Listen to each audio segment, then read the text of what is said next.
तो पिछले एपिसोड में हमने देखा था कि ओल्ड मॉन्क सूजियान को लालच देता है और उससे कहता है कि तुम हमारे साथ चलो, मगर वो इन्हें इनकार कर देता है। जिसके बाद साइबोर्ग वहाँ पे आता है और उनसे कहता है कि ये हमारी टीम में है और ये इविल से फाइट करता है, बिल्कुल आपकी तरह। ये सुनकर मॉन्क कहता है कि अच्छा ऐसी बात है तो फिर ठीक है। जिसके बाद अगले सीन में हम देखते हैं मास्कमैन को, जो कि एक जगह खड़ा हुआ था और वो कहता है कि हम लोग अपने जीत के कितने नज़दीक थे, उस ओल्ड मॉन्क ने बीच में आके हमारे सारे प्लेन पे पानी फेर दिया। मगर ज़ेंग जियान उससे कहता है कि तुम घबराओ मत, आखिरकार हमें पता तो चल गया कि वो स्टार स्प्रिंग वाला लड़का है कौन।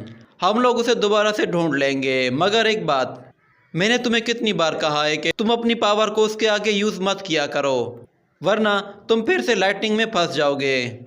ये कहने के बाद अचानक से फिर से उसके ऊपर बिजली गिरती है, जिस पर ज़ेंग जियान भी हैरान हो जाता है कि इस बार तो उसने कोई पावर यूज़ भी नहीं की, तो फिर उसके ऊपर बिजली क्यों गिरी है। दूसरी तरफ हम देखते हैं साइबोर्ग उस मॉन्क से पूछता है कि क्या मैं आपका नाम जान सकता हूँ। तो ओल्ड मॉन्क उसे अपना नाम बताता है कि मेरा नाम बेन चेन है। मुझे यहाँ से एक बहुत ही बड़ी पावरफुल एनर्जी फील हुई, जिसकी वजह से मैं फ़ौरन से यहाँ पे चला आया और इस वक्त मैं जियांग सिटी के एक होटल में रह रहा हूँ। क्या आप लोग मुझे बता सकते हैं कि ये एनर्जी किस चीज़ की थी। तो साइबोर्ग सोचने लगता है कि जियांग सिटी तो यहाँ से 100 किलोमीटर से ज़्यादा दूर है, तो फिर इसने इस एनर्जी को इतनी दूर से कैसे फील किया। और दूसरी बात, इतनी दूर से यहाँ तक आने में तो बहुत टाइम लग जाता है, मगर ये इतनी जल्दी यहाँ पे कैसे आ गया। ये सोचने के बाद साइबोर्ग कहता है कि वो एनर्जी असल में एक डीमन सेक्ट के बंदे की थी, जिसने यहाँ पे एक ब्लड डीमन एरे क्रिएट किया था, जो कि बहुत ही ज़्यादा पावरफुल था। ये सुनकर मास्टर थोड़ी देर सोचने लगता है और वो कहता है कि ऐसा तो वही कर सकता है जो कि लेवल 3 से ऊपर का बंदा हो। और फिर वो उनसे कहता है कि अच्छा अगर ऐसी कोई बात नहीं है तो फिर मैं यहाँ से जाता हूँ। वो उन्हें गुड बाय कह के वहाँ से जाने लगता है। जिसके बाद वो जाते हुए अपनी आंखें बंद करता है और सूजियान को देखने लगता है और उसकी एनर्जी को सेंस करके कहता है कि ये वही एनर्जी है।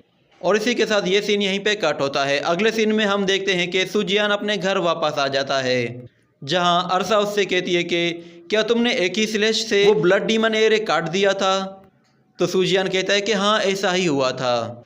तो मिंग्यू कहती है कि क्या तुम बता सकते हो कि तुम्हारे अंदर से वो एनर्जी कहाँ से आई थी, जिसकी मदद से तुमने वो इतनी बड़ी स्प्लैश बनाई थी। तो सूजियान हैरान होकर कहता है कि क्या ये वही मेथड और टेक्निक्स नहीं है जो तुम लोगों ने मुझे सिखाए थे। मैंने तो बस वही किया जो तुम लोगों ने मुझे सिखाया था। जब मैंने बहुत ज़्यादा एनर्जी को अपने अंदर जमा कर लिया और मुझे लगा कि शायद अब मैं अपनी लिमिट तक पहुंच गया हूं, तो फिर मैंने उस एनर्जी को एक शेप में कन्वर्ट करके उस पर अटैक कर दिया।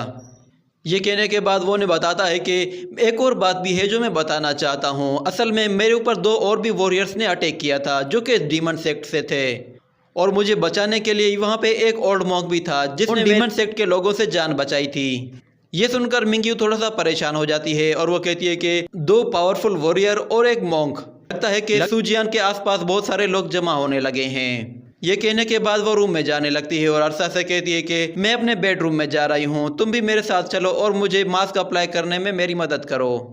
वो दोनों रूम में जाकर बातें करने लगते हैं और कहते हैं कि वो 2 पावरफुल वॉरियर ज़रूर डीमन सेक्ट से होंगे।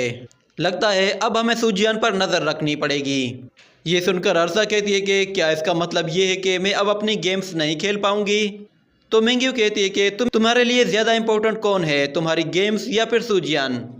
और दूसरी तरफ सूजियान ने अपने अटैक ब्लड डीमन एरे को काट दिया, जिसका मतलब यही है कि वो स्टार स्प्रिंग अब इस काबिल हो गया है कि वो अपने चारों तरफ एनर्जी को जमा कर सकता है। तो अरसा कहती है कि इसका क्या मतलब है, क्या वो स्टार स्प्रिंग अपने आप से भी कुछ कर सकता है। तो मिंग्यू कहती है कि अभी कुछ नहीं बता सकते, हो सकता है कि सूजियान के अचानक रिएक्ट करने की वजह से ये सब कुछ हुआ हो, क्योंकि वो स्टार स्प्रिंग भी एक इंसान का ही बनाया हुआ है। ये सुनकर अरसा कहती है कि क्या वो इंसान का बनाया हुआ है, ये कैसे पॉसिबल है। तो मिंग्यू उसे बताती है कि मैंने बहुत सारी एंशिएंट बुक्स में पढ़ा है कि एक सुप्रीम लॉर्ड जिसने कई प्लैनेट्स का ट्रैवल किया हुआ था, उसने वहाँ से अलग अलग नेचुरल एनर्जीज को एक जगह जमा किया और उन्हें एक स्टोन में रिफाइन कर दिया, जिसका नाम स्टार स्प्रिंग था। जिसके बाद ये सीन यहीं पे कट होता है। अगले सीन में हम देखते हैं मास्टर बेन चेन घर वापस आ जाते हैं। तो युआनडोंग कहता है कि मास्टर आप वापस आ गए, आप मेरे लिए चॉकलेट क्यों नहीं लेकर आए, आपने तो मुझसे प्रॉमिस भी किया था। तो मास्टर कहता है कि अभी रात बहुत हो गई है, मैं तुम्हें कल लेकर दूंगा, अभी फ़िलहाल जाके तुम आराम करो। तो वो उदास होकर वहाँ से चला जाता है। जिसके बाद युआन आता है और वो कहता है कि मास्टर, आपको पता चला कि वो एनर्जी किस चीज़ की थी? तो मास्टर उसे बताता है कि जैसा हमने सोचा था वैसा नहीं था। वो एनर्जी असल में एक डीमन सेट के बंदे ने क्रिएट की थी, जो कि असल में एक ब्लड डीमन एरे फॉर्मेशन थी। ये सुनकर युआन कहता है कि आखिर ये कैसे पॉसिबल हो सकता है, वो एनर्जी तो बहुत ही ज़्यादा हाई थी। तो मास्टर उसे बताता है कि जब मैं वहाँ पहुँचता, वहाँ पे यान स्टेट आर्मी पहुँच गई थी और उन्होंने सारा मामला निपटा दिया था, मगर वहाँ एक लड़के को बचाते हुए मुझे कुछ और भी मिला। हो सकता है कि ये वही लड़का हो जिसकी हमें तलाश है। तो युआन कहता है कि मास्टर, क्या आपने उस लड़के को तलाश कर लिया? तो मास्टर कहता है कि अभी मुझे कंफर्म नहीं है, हो सकता है कि ये वही हो। मैंने उसे अपने साथ चलने के लिए भी कहा, मगर उसने साफ साफ इनकार कर दिया। तो युआन कहता है कि मास्टर, अब हमें क्या करना चाहिए? तो मास्टर कहता है कि हम लोग फ़िलहाल पहले कंफर्म करेंगे कि क्या ये वही लड़का है जिसकी हमें तलाश है। अगर वो वही होगा तो फिर हम लोग उस पर बाकी मेथड्स भी अप्लाई करेंगे। और अगला सीन हेडक्वार्टर का है, जहाँ पे साइबोर्ग और ब्लू हेड एक मीटिंग में जा रहे होते हैं, जहाँ पे हम देखते हैं एक रूम में शुआन मिंग और उसके साथ 2 सीनियर ऑफिसर्स होते हैं। तो साइबोर्ग और ब्लू हेड अंदर आके उन्हें सैल्यूट करते हैं। जिसके बाद वो लोग अपनी स्क्रीन्स में सुजियान की वो अटैक वाली वीडियो देख रहे थे। जिसके बाद शुआन मिंग उन लोगों से कहती है कि हमने तुम्हें यहाँ पे इसलिए बुलाया है कि गैंगलोंग विलेज के बारे में तुमसे पूछ सकें कि वहाँ पे हुआ क्या है। वो उन्हें वो वीडियो प्ले करके दिखाती है। जिसके बाद वो उनसे कहती है कि क्या तुम लोग हमसे कुछ छुपाना चाहते हो? तो साइबोर्ग कहता है, मैं आपसे कभी कुछ भी नहीं छुपाता। एक सीनियर ऑफिसर कहता है कि एक 9th लेवल का यंग लड़का जिसने ब्लड डीमन एरे को इतनी आसानी से तोड़ दिया, ये कैसे पॉसिबल है? अगर आप लोग इसका खुद क्रेडिट लेना चाहें तो आप लोग ले सकते हैं। ये सुनकर साइबोर्ग थोड़ा सा हैरान होता है, उसे गुस्सा भी आता है कि आखिर वो लोग इसके बारे में ऐसा कैसे कह सकते हैं। मगर फिर ब्लू हेड उसे समझाने की कोशिश करता है और कहता है कि कैप्टन, हमारा फ़ायदा इसी में ही है, आप ये सारा क्रेडिट अपने हिस्से में ले लें ताकि इससे सुजियान के बारे में किसी को भी पता ना चले। तो साइबोर्ग ये सारी रिस्पॉन्सिबिलिटी अपने ऊपर ले लेता है। जिसके बाद वो उन लोगों को बताता है कि वहाँ पे कुछ और भी कल्टीवेटर्स थे, जिनमें से 2 कल्टीवेटर डीमन सेक्ट से थे और उसके अलावा एक और कल्टीवेटर था जो कि बहुत ही ज़्यादा पावरफुल था और हमारे डेटा में उसका कोई भी रिकॉर्ड नहीं है। और उसने बताया कि वो जियांग सिटी से आया था, जबकि जियांग सिटी बहुत ही दूर है, वो 15 मिनट में वहाँ पहुँच गया था।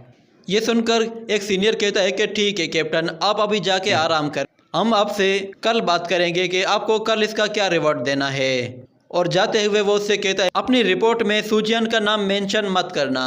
ये सुनने के बाद वो लोग वहाँ से चले जाते हैं। जिसके बाद शुआन मिंग उन लोगों से बातें करने लगती है और उससे कहती है कि डीमन सेक्ट ने अपना एक्शन लेना शुरू कर दिया है और जो इन्फॉर्मेशन हमें मिली थी वो अब कंफर्म भी हो गई है।